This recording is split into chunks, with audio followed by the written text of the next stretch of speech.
Dizer para vocês que para mim é sempre um prazer, um grande privilégio estar com os irmãos aqui em Jales. A reverenda Juliane comentou, né, que essa igreja me tem no coração. Eu quero dizer também que eu tenho cada um dos irmãos no meu coração. O IPEI de Jales faz parte da minha vida, faz parte da minha história. Eu quero dizer que é sempre motivo de fato grande alegria para o meu coração estar aqui com os irmãos. Agradeço a reverenda Juliane. Agradeço ao Lucas, a todo o conselho da igreja pelo convite que me foi feito. Na verdade, a Ju me convidou, mas eu mesmo fui meio oferecido, né? Falei, Ju, se precisar de mim, eu estou aí, pode contar comigo. Então, meus irmãos, a minha oração, a minha esperança é que Deus possa usar a minha vida para trazer a palavra do Senhor a cada um de vocês essa noite e que essa palavra venha de encontro às necessidades mais íntimas e profundas do coração dessa igreja. Amém? Antes de abrirmos a palavra do Senhor, só quero falar que eu estou ainda chocado e tentando absorver uma informação que foi passada aqui essa noite. Abidias, como assim a Marli saiu da diaconia, Abidias? Cadê a Marli? Marli, eu estou chocado, minha irmã, né? Eu espero que as coisas continuem funcionando bem agora, viu? A senhora continua ainda mandando em tudo, né? Ah, então tudo bem. Então meu coração fica mais tranquilo agora, Marlizinha. Abra sua Bíblia comigo no livro do Apocalipse. Crianças, ajudem o papai, a mamãe, a vovó a achar aí o Apocalipse. Às vezes eles têm um pouco de dificuldade.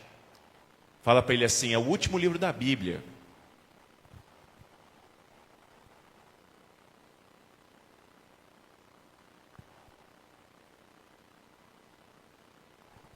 Apocalipse 5.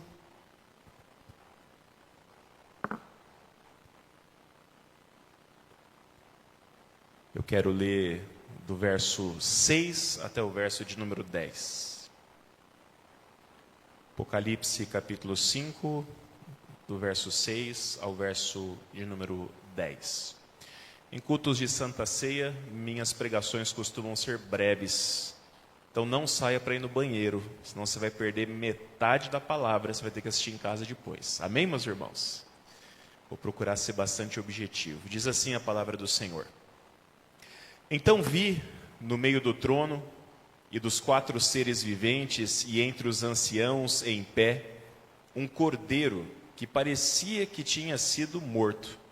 Ele tinha 7 chifres, bem como 7 olhos, que são os 7 Espíritos de Deus enviados por toda a terra. O cordeiro foi e pegou o livro da mão direita daquele que estava sentado no trono.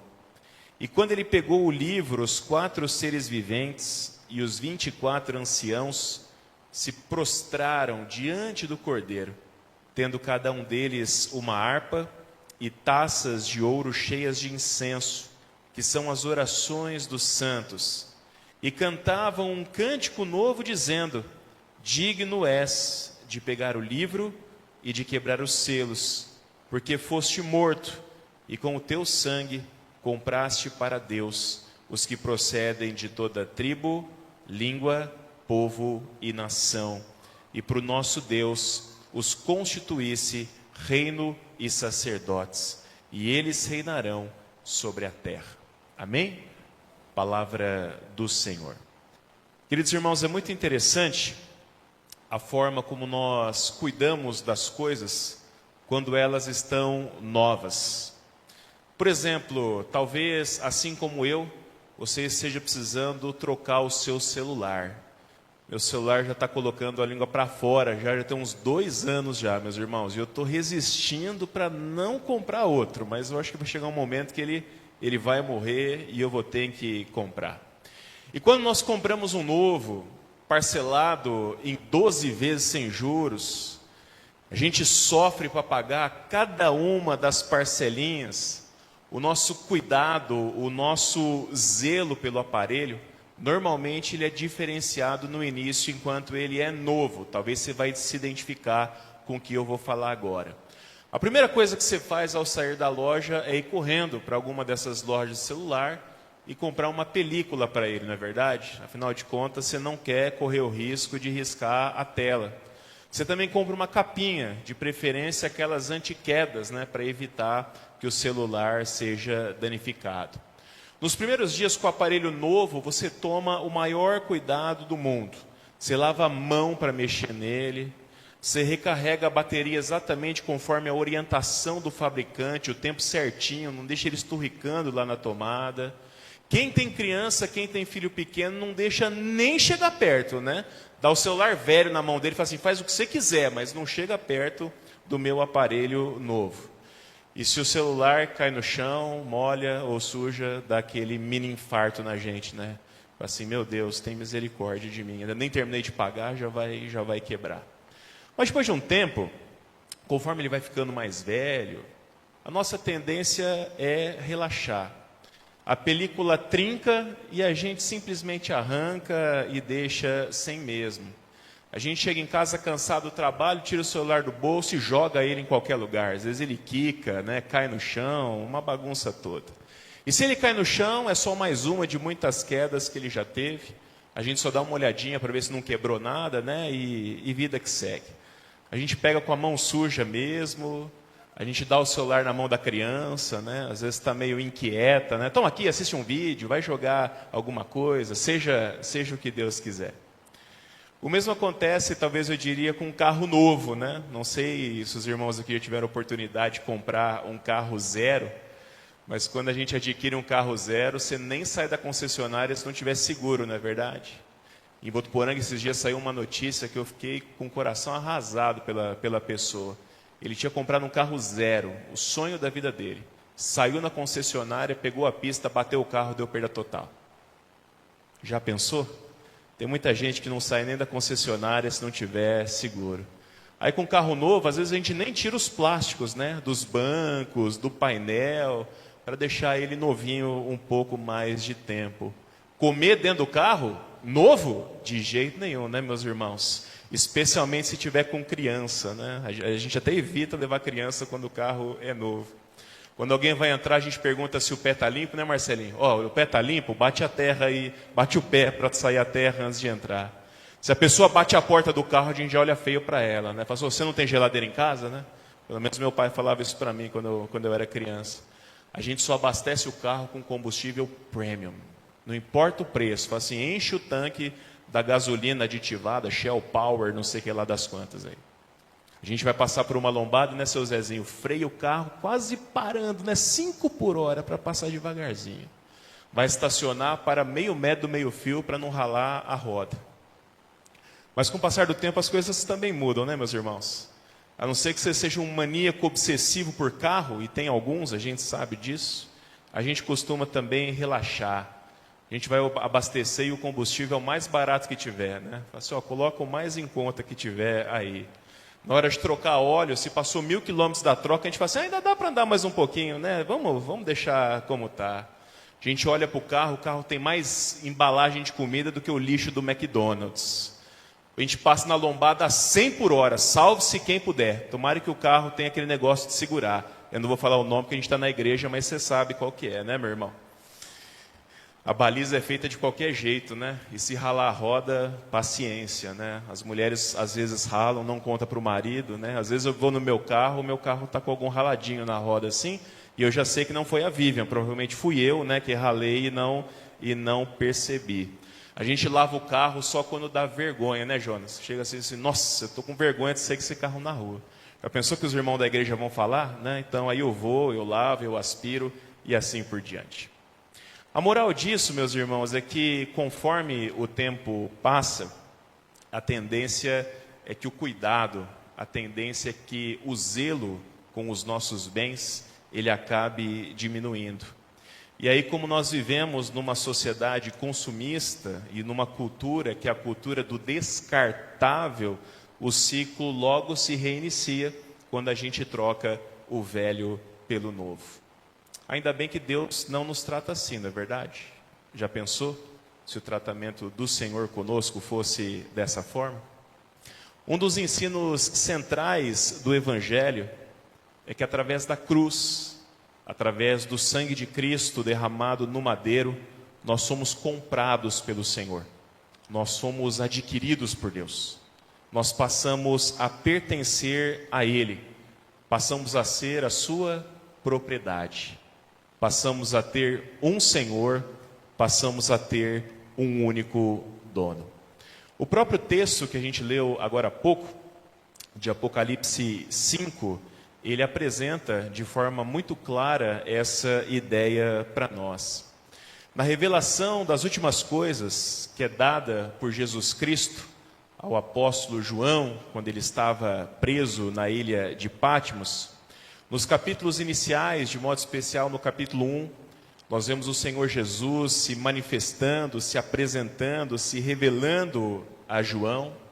No capítulo subsequente, no 2 e no 3, nós vemos o Senhor pedindo que João escrevesse cartas às 7 igrejas da Ásia Menor, a saber, Éfeso, Esmirna, Pérgamo, Tiatira, Sardes, Filadélfia e Laodiceia. Após isso, quando nós chegamos no capítulo de número 4, João ele registra para nós uma visão que ele tem do céu. Ele olha para cima, ele vê uma porta aberta e ele ouve uma voz que o convida a subir e ir até lá. Ao fazer isso, João fala para nós que ele enxerga, ele vê um trono. E nesse trono alguém estava sentado. E esse que estava sentado no trono era o próprio Deus. E naquele momento ele recebia a adoração dos 24 anciãos. Os 24 anciãos, eles representam a totalidade do povo de Deus. Eles representam as 12 tribos do Antigo Testamento, o povo de Israel, e eles representam os 12 apóstolos que também fazem menção à igreja do Senhor. Deus, então, assentado no trono, recebe a adoração dos 24 anciãos e também dos 4 seres viventes que estavam ao seu redor e estavam diante dele. No capítulo 5, João ele começa dizendo que ele viu na mão direita daquele que se assenta no trono um livro em forma de rolo. Esse livro ele estava escrito por dentro e por fora e ele estava selado com 7 selos. Quando João vê isso, ele vê também um anjo forte, que com voz forte diz assim: quem é digno de quebrar os selos e abrir o livro?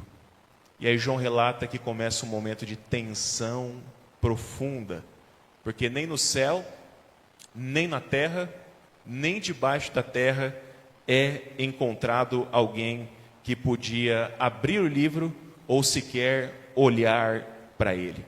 Algo que, segundo o próprio João, o levou a chorar, e a chorar de maneira sentida, chorar de maneira copiosa. Até que chega um momento em que a tensão é quebrada. Quando um dos anciãos, no versículo 5, diz assim para João: não chore, eis que o leão da tribo de Judá, a raiz de Davi, venceu para quebrar os 7 selos e abrir o livro. Nessa hora, quando o ancião diz isso, João vê no meio de todos um cordeiro. E aquele cordeiro certamente apresentava marcas no seu corpo, porque João diz sobre ele que ele parecia que havia ou que tinha sido morto. Esse cordeiro ele se apresenta, esse cordeiro ele toma o livro das mãos daquele que estava sentado no trono. E quando ele finalmente pega o livro nas suas mãos, João então relata que os 4 seres viventes e os 24 anciãos, eles começam a entoar um hino de louvor, um hino de adoração ao Cordeiro, em que eles diziam assim: digno és de pegar o livro e de quebrar os selos, porque fosse morto e com o teu sangue compraste para Deus os que procedem de toda tribo, língua, povo e nação. E para o nosso Deus os constituísse reino e sacerdotes, e eles reinarão sobre a terra. E até o final desse capítulo de número 5, meus irmãos, nós vemos outras expressões lindíssimas de louvor e de adoração ao Cordeiro e àquele que se assenta no trono. Amém? Para a nossa reflexão de hoje, eu quero chamar a sua atenção para aquilo que nos é dito no versículo de número 9, que com o seu sangue, o Cordeiro, o Senhor Jesus comprou para Deus os que procedem de toda tribo, língua, povo e nação. Você sabe bem que se eu compro, se eu adquiro alguma coisa, eu passo a ser o dono daquilo. Aquilo passa a ser a minha propriedade. Diante disso, eu quero dizer para você essa noite que se você é um daqueles por quem Jesus morreu na cruz, se você é um daqueles por quem o Senhor derramou o seu precioso sangue, logo você foi comprado por Ele e logo a sua vida pertence a Deus. Você tem dono. Isso foi necessário, meus irmãos, na história, você conhece bem essa história, porque no Jardim do Éden, quando o homem e a mulher pecaram contra o Senhor, quando eles foram vencidos pela tentação da serpente, vencidos pela tentação de Satanás, eles se tornaram seus escravos. A partir daquele momento, eles já não mais pertenciam a Deus. A partir daquele momento, eles deixaram de ser filhos do Senhor e eles passaram então a pertencer ao maligno. Por causa dos nossos delitos, dos nossos pecados, das nossas transgressões, nós sabemos, e a Escritura é clara sobre isso, de que o homem sem Cristo, ele está preso às garras de Satanás. O homem sem Cristo está morto, completamente morto espiritualmente, completamente afastado do Senhor, e nessa condição tão terrível, condenado ao inferno. Mas por nos amar muito, por nos amar de forma poderosa, por nos amar de forma imensurável, Deus decidiu agir na história para nos resgatar. Deus decidiu agir na história para nos redimir dessa situação. E o preço para que isso acontecesse, o preço para que essa redenção se desse, ele foi altíssimo. O Salmo de número 49, versículos 7 e 9 diz assim: ao irmão, verdadeiramente ninguém o pode remir, nem pagar por ele a Deus o seu resgate, pois a redenção da alma deles é caríssima, e cessará a tentativa para sempre, para que continue a viver perpetuamente e não venha a morrer. Nesse contexto, meus irmãos, o salmista está falando sobre ricos que se gloriavam na sua própria riqueza e na sua capacidade de comprarem qualquer coisa com dinheiro. E o salmista vai dizer que por mais que esses ricos tivessem condições de comprar muitas coisas, a vida eterna era algo pela qual eles jamais poderiam pagar. Nem toda riqueza, nem todos os tesouros do mundo poderiam pagar por ela. Porque segundo o salmista, a redenção, a remissão, o resgate de uma alma é algo caríssimo. Aliás, meus irmãos, só Deus sabe o quanto isso foi caro. E só Ele sabe porque na história Ele pagou o preço pela nossa redenção. Ele pagou o preço pelo resgate da nossa alma das mãos de Satanás. E o preço, meus irmãos, foi o sacrifício do seu único e precioso Filho, quando no Calvário Ele recebeu a ira e a justiça de Deus por nossa causa, por causa dos nossos pecados, por causa da nossa dívida. O apóstolo Paulo, em Colossenses, capítulo 1, versículos 13 e 14, nos diz assim: Ele nos libertou do poder das trevas e nos transportou para o reino do seu Filho amado, em quem temos a redenção, a remissão dos pecados. O mesmo Paulo, na mesma carta aos Colossenses, capítulo 2, versículo 14, nos diz que Deus cancelou o escrito de dívida que era contra nós, encravando-o completamente na cruz do Calvário. E Pedro, meus irmãos, na sua primeira carta, capítulo 1, versículos 18 e 19, nos diz que nós fomos resgatados um dia, não com prata nem com ouro, mas com o precioso sangue de Cristo Jesus. E em 1 Coríntios, capítulo 6, versículos 19 e 20, Quando Paulo está falando sobre a necessidade de nós santificarmos os nossos corpos, ele diz assim: será que vocês não sabem que o corpo de vocês é santuário do Espírito Santo, que está em vocês e que vocês receberam de Deus, e que vocês não pertencem a vocês mesmos? E aí ele vai dizer por que nós não pertencemos a nós mesmos. Porque vocês foram comprados por preço. Agora, pois, glorifiquem a Deus no corpo de vocês. Quando Deus nos comprou, meus irmãos, Ele não comprou apenas uma parte, apenas uma área da nossa vida. Quando Deus nos comprou através do sangue de Cristo, Ele adquiriu o domínio completo sobre nós. Ele comprou o nosso corpo, Ele comprou a nossa alma, Ele comprou o nosso espírito. Deus é dono de cada milímetro da nossa vida. Deus é dono de cada célula do nosso corpo. Nós pertencemos ao Senhor.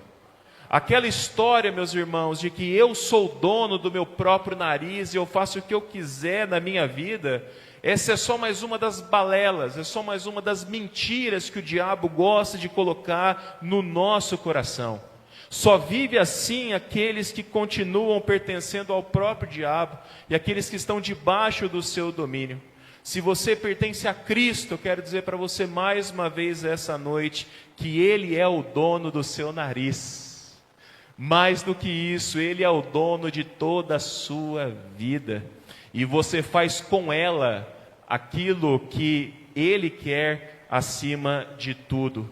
Porque Deus não é um dos nossos donos, Deus é o único dono. E Ele requer exclusividade completa da nossa vida. 1 Pedro 2,9 vai dizer que nós somos geração eleita, nós somos sacerdócio real, nós somos nação santa e nós somos povo de propriedade exclusiva de Deus. Deus tem ciúme de nós. Nós somos propriedade exclusiva do Senhor. Você tem um único dono e um único Senhor. Ele te comprou por um alto preço, para que você deixasse de ser escravo, servo de Satanás, e se tornasse um escravo, um servo dele. Sabendo, como a Bíblia nos mostra, que servir ao Senhor, o único e verdadeiro Deus, nos tornarmos escravos de Cristo, é aquilo que nos faz de fato verdadeiramente livres, por mais contraditório e por mais paradoxal que isso possa parecer. Eu queria que você repetisse algumas frases comigo nesse momento. A primeira delas: eu fui comprado por um alto preço. Vamos lá? Eu fui comprado por um alto preço. Segunda frase: minha vida pertence a Deus. Minha vida pertence a Deus. A terceira frase: Ele é o meu Senhor. Ele é o meu Senhor. E para terminar: Ele é o meu dono. Ele é o meu dono. Amém? Para você que repetiu isso sem muita certeza, sem muita convicção, há apenas um caminho para você estar seguro nisso. Você precisa crer em Jesus. Você precisa crer no sacrifício da cruz.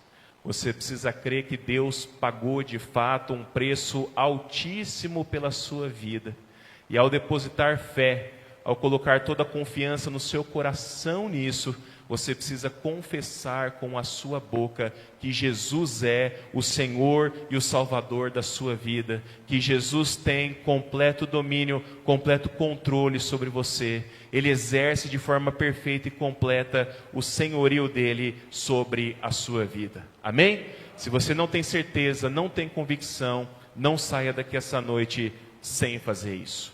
Mas para você que repetiu cada uma dessas frases com convicção, com segurança e certeza dessa verdade maravilhosa, eu quero te dizer uma coisa essa noite. Você se lembra do início da mensagem, quando eu falei que quando novas as coisas, nós cuidamos muito bem delas e depois de um tempo a gente relaxa? Lembram que eu falei isso? Dei o exemplo do celular, dei o exemplo do carro. Eu quero que você saia daqui essa noite sendo lembrado pelo Espírito Santo que Deus nunca relaxa no que diz respeito ao cuidado daqueles que pertencem a Ele. Deus continua te amando, Deus continua zelando por você, Deus continua cuidando de você, da mesmíssima forma como Ele fez no primeiríssimo dia, quando você entregou a sua vida a Cristo e passou a pertencer a Ele. E eu queria que especialmente você, que tem sofrido pelas situações, pelas circunstâncias da vida, que tem estado com o seu coração amargurado, com o seu coração preocupado, eu gostaria que você trouxesse isso muito forte à sua mente e ao seu coração essa noite. Eu gostaria que você lembrasse ao seu espírito, à sua alma disso, que você tem dono, e que o teu dono é o Senhor dos exércitos, o Deus Todo-Poderoso. Queria que você lembrasse que a sua vida é preciosa, é importante para o Senhor, e que você continua debaixo do zelo, debaixo do cuidado amoroso de um Pai que nunca falhou e que nunca falhará. Eu quero desafiar você, assim como o salmista, no Salmo 42, 5, dizer assim para a sua própria alma: porque está abatido a minha alma, porque se perturba dentro de mim, espere em Deus, pois ainda o louvarei. Talvez parafraseando o salmista eu diria assim: porque está abatido a minha alma, porque se perturba dentro de mim, lembre-se de quem é o seu dono, lembre-se a quem você pertence. Que Deus nos abençoe, meus irmãos, e que a lembrança essa noite de que nós temos um dono possa fortalecer a nossa fé, possa fortalecer o seu coração. Mais uma vez, a sua vida é preciosíssima para o Senhor. O Cordeiro de Deus morreu por você, para te salvar, para te resgatar. O preço foi altíssimo e nós relembraremos isso em alguns instantes, participando da mesa do Senhor. Como nos diz o apóstolo Paulo em Romanos 8:32, aquele que não poupou o seu próprio filho, mas por todos nós o entregou, será que não nos dará graciosamente com ele todas as coisas? Que Deus assim nos abençoe em nome de Jesus. Amém, queridos irmãos. Amém.